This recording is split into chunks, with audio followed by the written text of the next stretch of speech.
All right, everyone. A few days ago, the CIA came out and said, yeah, the Crown Prince of Saudi Arabia ordered the killing of journalist Khashoggi over there. Or Khashoggi. Again, I've heard 3 or 4 pronunciations. Not going to bother because, I'm not from Arabia, so it'd be cultural appropriation to say it right, I guess. The CIA is saying that, and Trump has come out and countermanded that and said, well, no, according to what I'm seeing, we don't know that for sure. The investigation continues.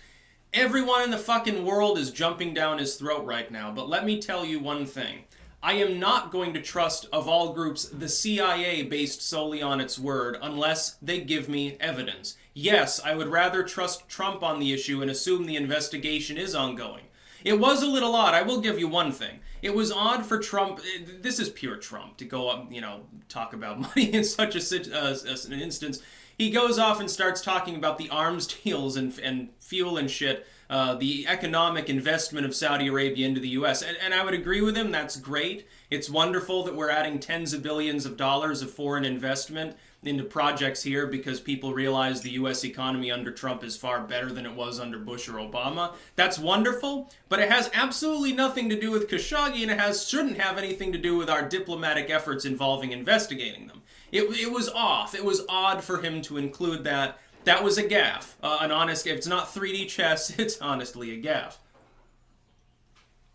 I don't know why he thought that was a good idea. I mean, his core fans will be like, yeah, okay, well, that's fine. That pacifies us. Everyone else just sees it as, well, Trump only cares about money, not about journalism. But there's the thing. Anyone on the left pretending to be like enraged and furious about this, my goodness, what ironic hypocrites you can possibly be. There have been plenty of reasons to criticize the nation of Saudi Arabia for a very, very long time. Mistreatment of women, mistreatment of homosexuals, state sponsor of terrorism, the state sponsor of terrorism. I've been saying for half a decade now, it's not Iran that's the main sponsor of terrorism in the world. That's a lie. It's Saudi Arabia. 9/11 hijackers weren't controlled by the Iranian government. They were funded and trained by the nation of Saudi Arabia, probably at the level of the House of Saud itself, with either their knowledge, if not their blessing. So there are plenty of reasons that I think we should defund Saudi Arabia.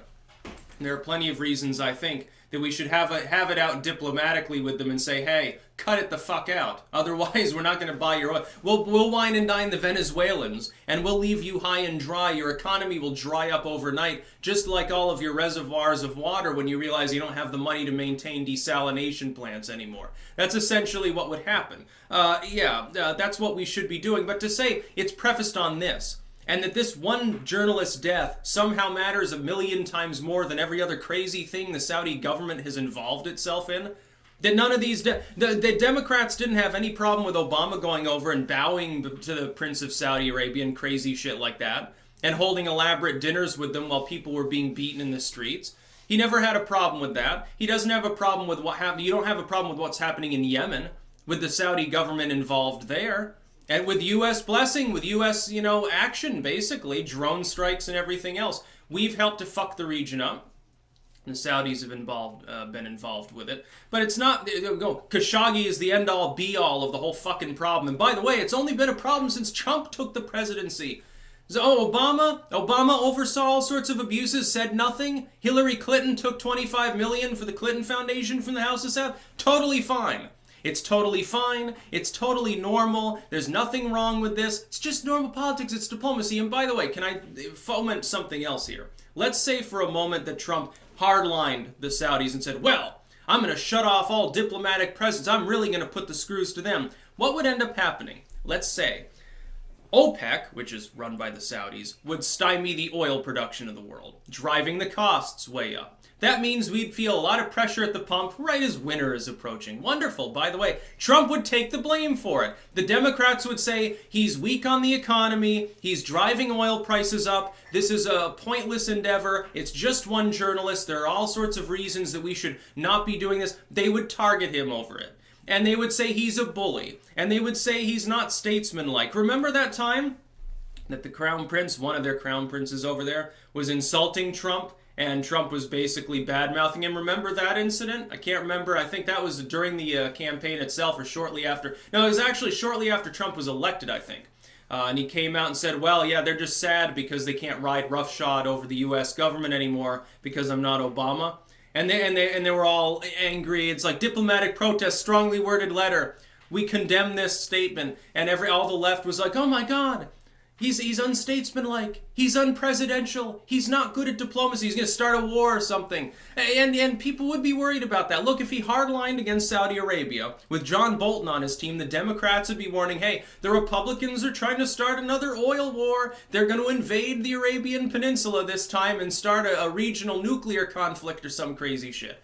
And that really is another problem. Right now, because we happen to have really good, strong relationship with Saudi Arabia, which I'm not 100% comfortable with, admittedly, because of that, it helps to maintain some composure within a region that otherwise very well may explode, because here's the problem.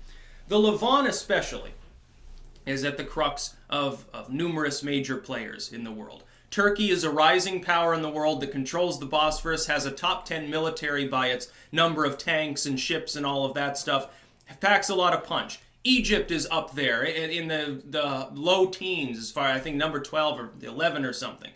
Iran is on the list, and Saudi Arabia has nukes on short order from Pakistan anytime it wants them. You have 4 considerable regional powers all gathered around this one area that is extremely fuel-rich and extremely important for world trade. It's got multiple choke points for world trade. The Suez Canal, the Bosphorus, the trade routes that go across the Middle East at large. It's got oil pipelines. It's got literally everything. It's got fucking salt mining and shit. You're telling me that it would be a good idea to inflame the situation more when you've already got small pockets of ISIS running around. You got the Syrian civil war still exists, although it's, basically NIMBY. It's out of sight, out of mind now for the West because we're no longer funding the FSA as much. That's because Assad kicked their ass so many times we got bored, I guess. You're saying it'd be a good idea to do that? Now, meanwhile, Trump talks about Iran and all these same people have a problem with it. You think Iran cares if journalists die? No, journalists get abused all the time there. They're heavily censored. And why do you even care, by the way, if you're on the left? You're supporting press censorship here. You want anyone who's in the alt media to be deplatformed if they disagree with the establishment. So what the fuck is the difference? Oh, we don't believe in having a journalist killed, but we do believe in taking away their livelihood, threatening them in public places, throwing bottles of piss and shit at them, harassing their families at their homes, including some members of the lamestream media like Tucker Carlson with Antifa there. They have no problem with that. That's all okay as long as you don't kill the person. It's okay to completely ruin their lives. Fucking hypocrites. Stop pretending to be furious about this. I thought the wording of the White House presser on Khashoggi was a little odd. I do want to see more done about Saudi Arabia, but sitting there and shutting them out, that would get Trump 10 times more flack, number one. Number two, all the people on the left are being hypocrites about this. And number three, no, I'm not simply going to trust the CIA. There's a 99% chance that their summation is correct, but I want it to be a 100% chance. The CIA is not going to give me evidence of that. No, I don't trust the alphabet soup agencies. I learned my lesson from the war in Iraq. That's about all. Peace out.